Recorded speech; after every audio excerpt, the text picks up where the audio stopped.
Mga kapaglaom, maayong buntag kaninyong tanan og happy preparation day. Ang atong ilisgutan karong Hunyo 19 giuluhan og ang iyang argumento. Ang atong teksto makita sa Lucas 12:26. Ug kun kamo dili makahimo sa ingon kagamayng mga butang, nganong magkabalaka pa man kamo bahin sa ubang mga butang? Kapaglaom, matod pa ni Elizabeth, daghan nagpaambit kanako sa ilang mga pamaagi sa pagbatok sa kabalaka. Ang uban naghanduraw sa labing posible nga panghitabo. Dawaton kini ug magtinguha sa pagpauswag niini.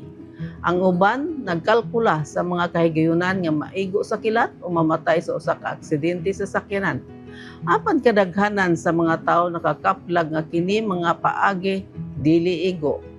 Kita usa ka katilingban sa mga mabalakon nga nagkinahanglan sa pag-atubang sa gamot sa atong kabalaka. Gitaho nga ang labing gipasiog nga teksto sa Biblia sa kidli mao ang Pilipos 4, 6, and 7. Usa ka tudling nga nagisgot sa kabalaka nga nagpakita kung sa unsa nga paagi ang atong katilingban nanlimbasog sa kabalaka.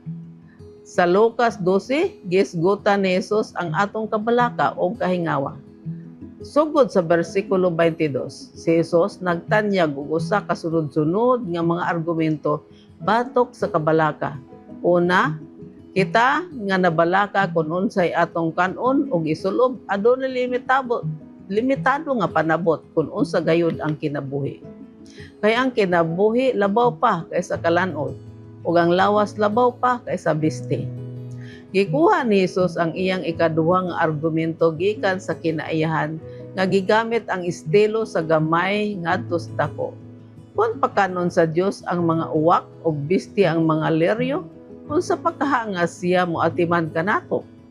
Katulo, gipunting ni Jesus ang kakawangan ug pagkadili produktibo sa kabalaka nga nagpasiugda nga dili kita makadugang og usa ka oras sa atong gitas-on sa kinabuhi pinaagi sa pagkabalaka.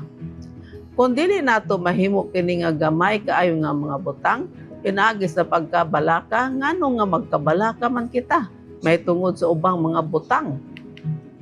Ang kinatumyan sa mga argumento ni Jesus mao ang usa ka alternatibo nga paagi sa kinabuhi aron matubag ang kaugalingon nga panginahanglan.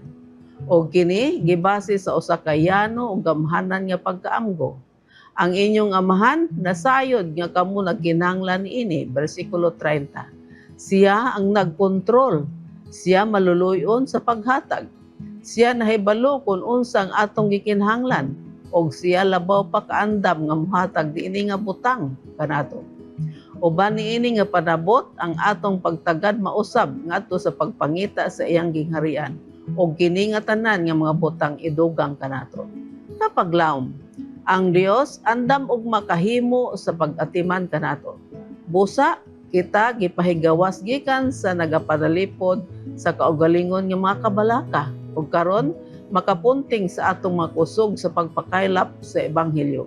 Oo, si Jesus nagpagawas kanato gikan sa kahadlok, kabalaka ug kahangawa. Magampo kita. Diyos ug may gugmaon namong Aman sa langit, salamat sa imong pagkaandaw sa pag-atiman kanamo ug pagpanalipod kanamo sa among kaugalingong kabalaka ug kami makapunting sa among kusog sa pagpakaylap sa ebanghelyo. Sa ngalan ni Jesus.